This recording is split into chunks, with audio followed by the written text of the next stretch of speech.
ठाकुर जी वृंदावन में एक सौगंध शिला है, ठाकुर जी ने उस शिला पर सौगंध खाई है कि मैं वृंदावन को कभी छोड़ करके नहीं जाता।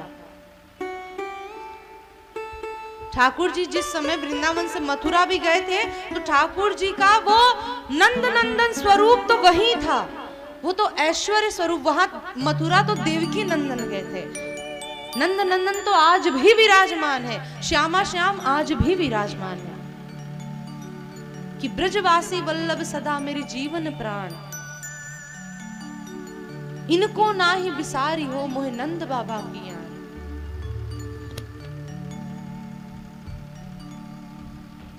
वृंदावनम परित्यज्य पादमेकम न गच्छति। ठाकुर जी कहते हैं मैं वृंदावन को कभी नहीं त्यागता।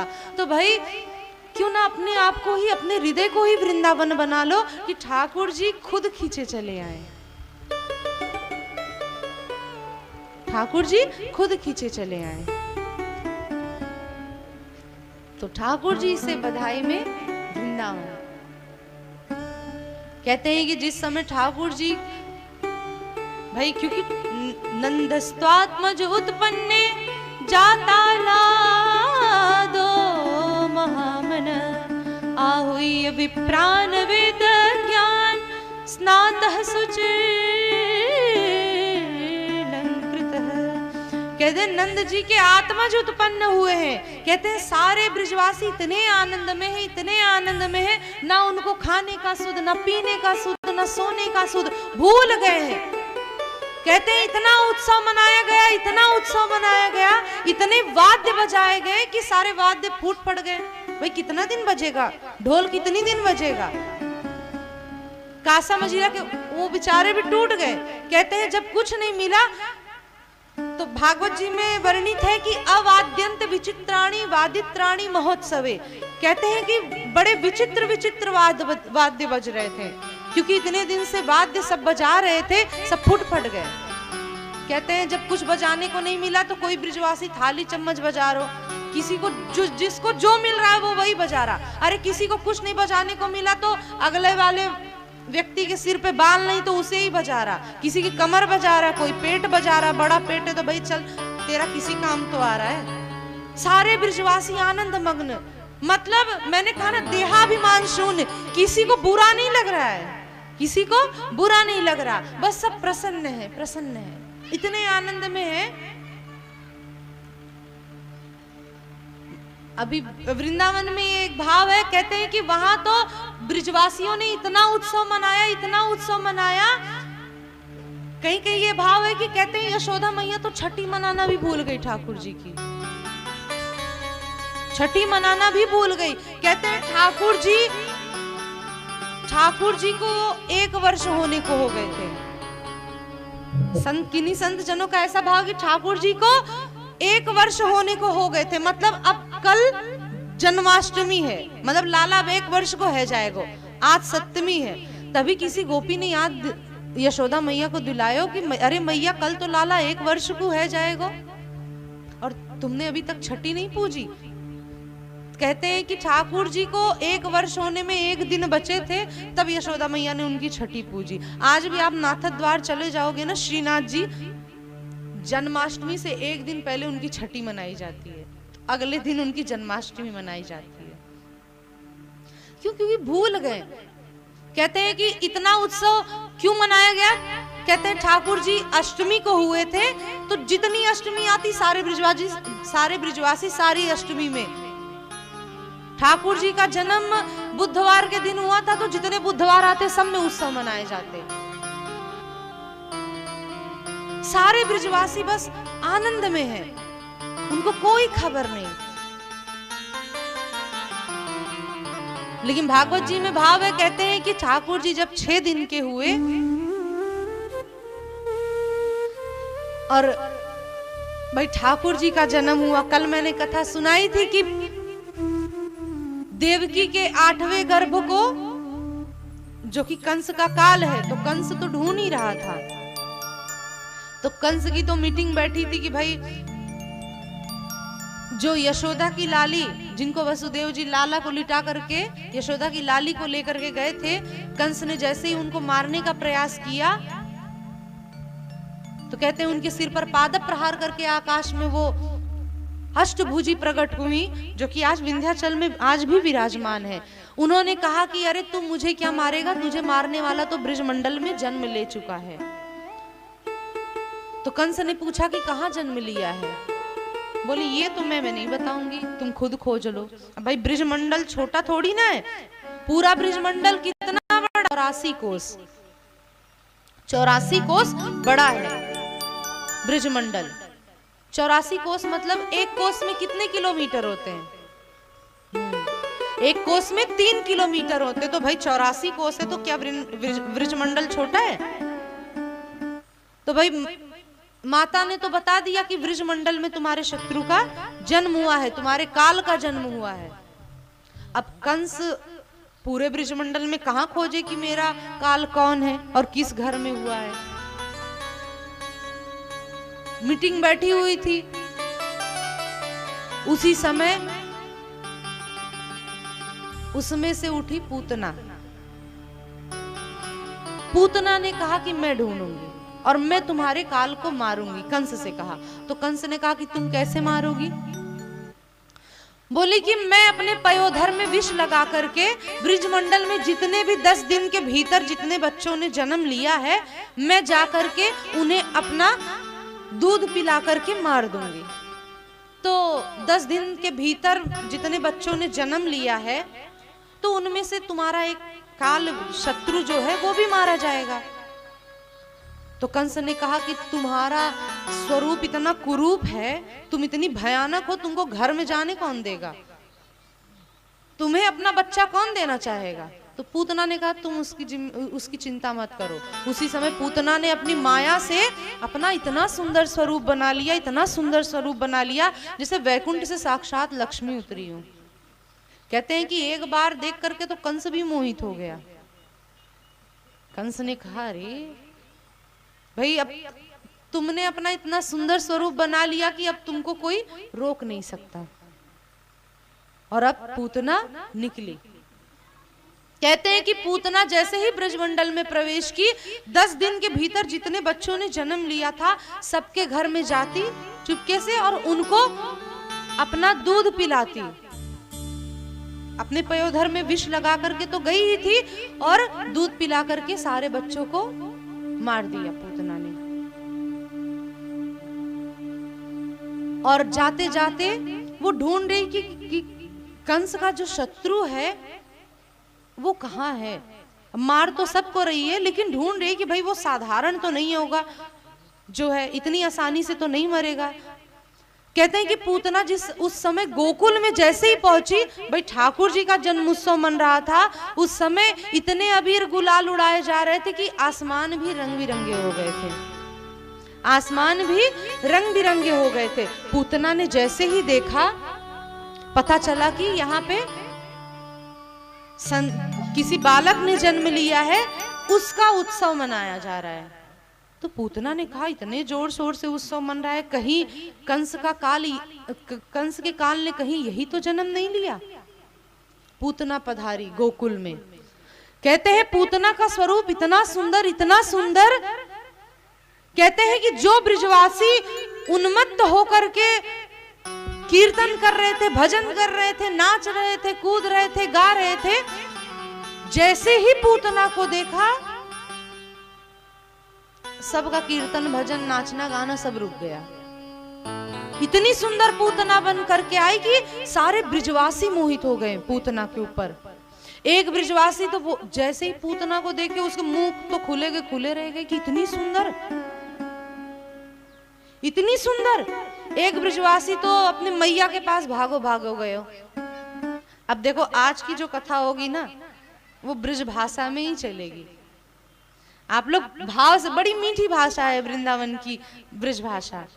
एक ब्रजवासी तो गयो अपने मैया के पास, मैया तू मोते रोज कहे तू मेरे पीछे पड़ी रहे कि ब्याह कर ले, लेकिन आज तक मैं मनो कर तो आयो ना, लेकिन चल मैया आज तेरी इच्छा पूरी कर दो। मैया बोली कहा तेरे दिमाग में बात आई? बोले ना मैया मैंने अपनी बहू ढूंढ ली। बोले अच्छा कहाँ है तेरी बहू? बोले देख वो जो सामने आ रही है ना हाथ में कमल घुमाते हुए, वो सुंदर सी। पूतना आ रही थी ना उसको वो ब्रिजवासी बोला कि मैया देख वही थे, मेरा ब्याह करा दे तो मैं ब्याह कर लूंगा।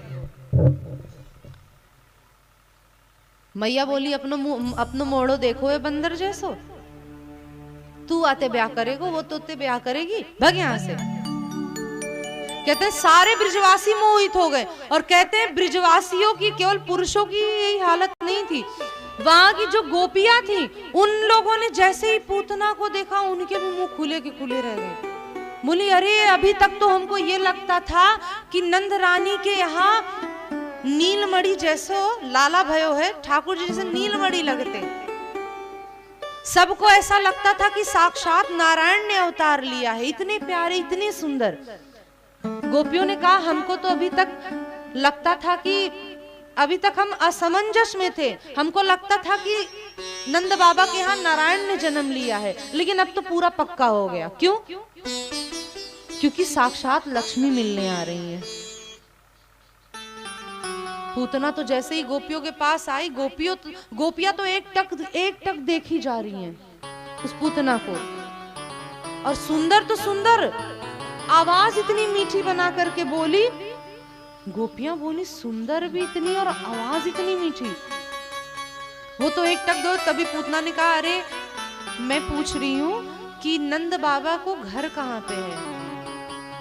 बोली अरे ये जो सामने दो यमलार्जुन के वृक्ष दिख रहे हैं ना, ये नंद बाबा के आंगन में ही है, वहीं चली जाओ, वही है नंद बाबा का घर, वही यशोदा मैया का। बोली उनके यहाँ लाला भयो है ना? बोले हाँ उनके यहाँ लाला भयो है। बोले मैं दर्शन करवे जाऊंगी। बोले हाँ चली जाओ, ये जो दो वृक्ष दिख रहे हैं ना वहीं पे है। कहते पूतना भीतर गई। ब्रिजवासियों की तो हालत थी पूतना को देख करके, वो तो बावरे हो ही गए थे, गोपियों के भी, और साथ साथ जैसे ही भीतर गई, यशोदा मैया ने जैसे देखा पूतना का स्वरूप, यशोदा मैया भी एक बार को विधाता को कोसने लगी, विधाता को मूर्ख बोलने लगी। यशोदा मैया ने कहा अरे विधाता तुझे सृष्टि करनी नहीं आती क्या? अरे विधाता शायद अगर तूने या तो इसका जन्म कुछ दिन बाद होता या तो मेरे लाला का जन्म पहले हो गया होता, तो मैं अपने लाला का ब्याह ना इसी से करवाती। अभी ठाकुर जी 6 दिन आगे भी ना भय, यशोदा मैया बहू ढूंढने लगे। पूतना इतनी सुंदर थी कि यशोदा मैया भी अपनी बहू बनाना चाह रही थी। जैसे ही पूतना आई, पूतना ने भी राम राम किया, यशोदा मैया ने भी राम राम किया। बोली आप कौन? बोले मैं बगल के गांव की मिश्रानी हूँ, तो मेरे पति आए थे मिलने के लिए और मैंने बहुत आपके लाला की बड़ाई सुनी कि आपको लाला बड़ो सुंदर है, तो मेरी भी इच्छा दर्शन करवे की हुई, तो मैं भी लाला को आशीर्वाद देवे के काजे आ गई। तो यशोदा मैया ने कहा बहुत बढ़िया कियो, बहुत अच्छो आई तुम। बैठाया, बातें करने लगी दोनों। उसी समय कुछ गोपियां आई यशोदा मैया के पास, बोली कि मैया मैया चलो बाहर कुछ रिश्तेदार संबंधी आए, उनकी भी स्वागत आगवानी करनी है, मैया चलो। तो मैया बोली अरे लाला को छोड़ के कैसे जाऊंगी? तो पूतना ने कहा आप चिंता ना करो ना, आप जाइए, मैं हूं ना, मुझे दीजिए लाला, मैं लाला का ध्यान रखूंगी। और यशोदा मैया ने भी सहज में ही विश्वास कर लिया, सहज में ही विश्वास कर लिया। क्या? पूतना की सुंदरता देख करके। हम लोग भी ऐसे ही होते हैं ना, बहुत ज्यादा कोई सुंदर हो, सुंदर वस्त्र पहनते हो, सुंदर भाषा हो, तो हम अपने आप आकर्षित हो जाएंगे। वो भीतर से कैसा है कैसा नहीं, लेकिन हम आकर्षित हो जाते हैं। ऐसे यशोदा मैया ने भी सहज में विश्वास कर लिया और लाला को पूतना की गोदी में देकर के चली गई। कहते हैं ठाकुर जी जैसे ही पूतना की गोदी में आए, सो ठाकुर जी ने अपने दोनों छोटे छोटे हाथों से अपने दोनों हाथ आंख बंद कर लिए। ठाकुर जी ने अपने दोनों नेत्र बंद कर लिए। किसी ने कहा कि ठाकुर जी ने अपने नेत्र क्यों बंद कर लिए? ठाकुर जी ने अपने नेत्र क्यों बंद कर लिए? क्यों? संत जन कहते हैं क्यों? क्योंकि ठाकुर जी ने आंख इसलिए बंद कर ली है। ठाकुर जी मानो कहना चाहते हैं कि पूतना को मैंने जैसे बनाया था वो वैसी नहीं आई। वो जिसे कहते हैं ना, निर्मल मन जन सो मोहि पावा, मोहि कपट छल छिद्र न भावा। पूतना के भीतर कपट है, ठाकुर जी ने उसको जैसे बनाया है वो वैसी नहीं। मतलब बाहर से तो अच्छी दिखा रही है खुद को, लेकिन भीतर से क्या है? अत्यंत दुष्टा। तो जो ऐसे वैरायटी के जो लोग होते हैं ना, ठाकुर जी उनको नहीं देखते, इसीलिए पूतना को देखते ही ठाकुर जी ने आंख बंद कर ली, पहला कारण। दूसरा कारण, ठाकुर जी ने पूतना को देख करके नेत्र क्यों बंद कर लिए? पहले तो उसने कपट, एक प्रकार से अगर हमारे भीतर भी यही है, हम सबके भीतर भी यही होता है, हम भीतर से कुछ होते हैं, बाहर से कुछ होते हैं। हम भीतर से कुछ होते हैं, बाहर से कुछ होते हैं। ठाकुर जी के मंदिर में जैसे ही जाते हैं तो हमारे भीतर भी एक अपनी पदेशना का भाव होता है कि हम नेता हैं, हम प्रधान हैं, हम ये हैं, हम फला व्यक्ति हैं, हम डीएम हैं, हम सीएम हैं। मतलब मंदिर में भी अपने आप को वीवीआईपी समझते हैं कि हम आए तो सब लोग बगल हो जाएं, ऐसा हो जाए। मतलब मंदिर में भी जाते समय अपने आप को एक ठाकुर जी के सामने भी, जो कि हम वास्तव में नहीं हैं, ठाकुर जी के सामने ये एक प्रकार से कपट ही है ना। हम तो उनके बालक हैं। ठाकुर जी के मंदिर में सारे भक्त एक जैसे, एक बराबर होते हैं, लेकिन हमारे भीतर भी हम नेता हैं, हम फला व्यक्ति हैं, ऐसा है। ये जो दो प्रकार का भाव लेकर के जाते हैं ना, तो ठाकुर जी उनको नहीं देखते। ठाकुर जी के होकर के जाओ, दीनहीन भाव से जाओ। और दूसरा, ठाकुर जी ने पूतना को देख करके नेत्र क्यों बंद कर लिए? क्यों? ठाकुर जी कह रहे हैं कि जब से ये पूतना आई, मैंने इसको देख करके नेत्र इसलिए बंद कर लिए क्योंकि जब से ये पूतना आई, जो मेरे ब्रिजवासी, जो मेरे भक्त जन मेरा भजन कीर्तन करने में संलिप्त थे, मस्त थे, इसके आने से उनका भजन छूट गया। इस पूतना के आने से उनका भजन छूट गया। हुआ कि नहीं? ब्रिजवासी कहाँ इतने आनंद में थे, लेकिन जैसे ही पूतना आई, सबका भजन कीर्तन छूट करके सब लोग पूतना को ही देखने लगे। तो भाई अगर देखो, सब लोग ध्यान से सुनोगे तभी बातें समझ में आएंगी, क्योंकि ये थोड़ा एक गूढ़ रहस्य भाव है। क्या हमारे जीवन में क्या ये लक्षण तो नहीं है? क्योंकि अगर ये हुआ तो ठाकुर जी भी हमको भी देख करके नेत्र बंद कर लेंगे, हमको भी ठाकुर जी नहीं देखेंगे। ठाकुर जी ने कहा कि इस पूतना की वजह से सारे भक्त जनों का भक्ति छूट गया। सारे ब्रिजवासी जो आनंद कर रहे थे, कीर्तन कर रहे थे, लेकिन ये पूतना जैसे ही आई तो सबका ध्यान इसके ऊपर चला गया, इसलिए ठाकुर जी ने नेत्र बंद कर लिए। ऐसे हम भी, यदि हमारी वजह से अगर किसी का भजन छूट रहा है, अगर कोई व्यक्ति भजन कर रहा है, उसमें हम व्याधा डाल रहे हैं, तो कहीं ना कहीं हम भी पूतना है, कहीं ना कहीं हम भी पूतना है। जो इसीलिए कहते हैं भाई, किसी के भजन में कभी व्याधा नहीं डालना नहीं चाहिए। अगर कोई कथा सुन रहा है, बहुत लोग होते हैं, अगर कोई बगल वाला व्यक्ति ध्यान से कथा सुन रहा है तो हम बार बार उसको छेड़ेंगे, बार बार उससे बातें करेंगे, ना तो खुद सुनते हैं ना बगल वाले को सुनने देते हैं। बेचारा वो बगल वाला ध्यान से सुन रहा है, हम अपने बगल वाले से बातें कर रहे हैं, ऐसा नहीं वैसा नहीं। मतलब खुद तो नहीं सुन रहे हैं और बगल वाले को भी नहीं सुनने दे रहे हैं। भाई हमारे भजन में जो भी व्याधा आवे, समझो वही पूतना है। अगर कथा आप सुन रहे हो, उस समय फोन भी आ गया तो समझो फोन भी पूतना ही है, वो फोन भी पूतना है। हम कथा सुन रहे हैं, तभी कोई अगला व्यक्ति आया, सोई हम उसको देखने लगे कि हाँ। अभी ये होता है ना कि अगर जैसे आप कथा सुन रहे हो, कोई और सुनने के लिए आया, तो हमारा कथा से ध्यान हट करके हम उसको ही देखने लगते हैं। हाँ, कैसी साड़ी पहनी है, कैसा गहना पहना है, कैसे वस्त्र पहन रखे हैं, तो हमारा कथा से ध्यान हट करके उसको देखने में लग जाता। तो कहीं ना कहीं वो भाव भी पूतना है। मतलब हम किसी को पूतना नहीं कहना चाह रहे, मतलब जो भी हमारे भजन में व्याधा डालता है, अगर आप कथा सुन रहे हो फोन भी आ गया तो भाई समझो उस समय वो फोन भी पूतना ही है। क्यों? क्योंकि भाई पूतना ने भी तो भजन में बाधा डाला, इसलिए ठाकुर जी ने नेत्र बंद कर लिए। तो भाई अगर आप भजन जिस समय कर रहे हो, इसलिए कहते हैं भजन में कभी भी विक्षेप नहीं करना चाहिए, इसे ठाकुर जी रुष्ट होते हैं।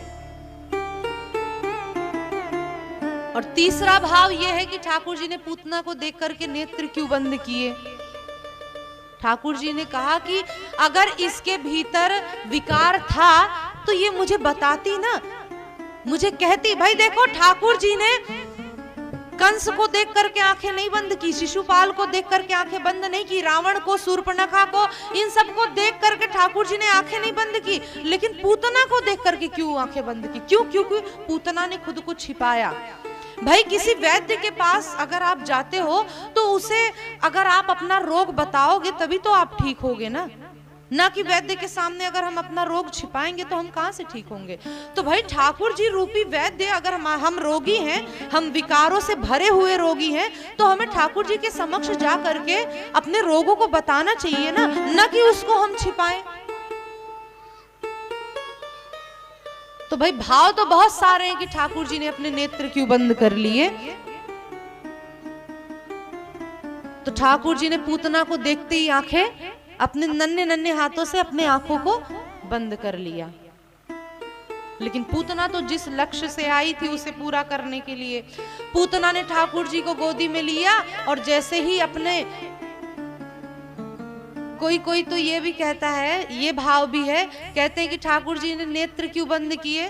ठाकुर जी ने कहा कि मुझे पता है कि ये जो मौसी जी बन के आई है ना, ये मुकु जहर पिवावे आई हैं, ये मुकु जहर पिवावे आई है। तो ठाकुर जी नेत्र बंद करके शंकर जी का ध्यान कर रहे थे कि महादेव, मौसी जी आई हैं, अभी मुझे जहर पिवावेंगी, और मुझे तो जहर पीवे की आदत है ना, मैं तो दूध माखन खावे वारो। तो महादेव, मुझे आपकी तो जहर पीने की आदत है, आपने विष पिया, आपने तो विष पान किया था। तो एक काम करो, पूतना जो मुझे दूध के साथ साथ जहर पिलाने आई है, तो दूध मैं पी लूंगा, जहर आप पी लेना। तो कहते हैं कि जैसे ही पूतना ने ठाकुर जी को अपने पयोधर से लगाया, ठाकुर जी ने पहले पूतना के पुण्यों को पिया, पूतना के पापों को पिया, फिर प्राणै शमम रोषं मितो पिबत। पूतना के प्राणों को जैसे ही पीना शुरू किया, सोई पूतना चीखने चिल्लाने लगी। पूतना चीखने चिल्लाने लगी और कहती है, छोड़ बालक, छोड़ बालक, छोड़ बालक। लेकिन ठाकुर जी छोड़े नहीं। ठाकुर जी तो, पूतना ने कही कि छोड़ बालक, छोड़ बालक, जैसे ठाकुर जी ने पूतना के प्राणों को पीना शुरू किया, सो ठाकुर जी बोल पड़े उसी समय ठाकुर जी, मौसी जी हम पे तो पकड़वो, हम पे तो केवल पकड़वो ही आवे, पहले तो हम काऊ को पकड़े ना, और जाकू पकड़ ले तो वह छोड़े ना, वाकू ठिकानों लगा करके छोड़े। कहते हैं कि पूतना के तो प्राण तो इसी से निकल गए कि 6 दिना को बालक बोल रहे है।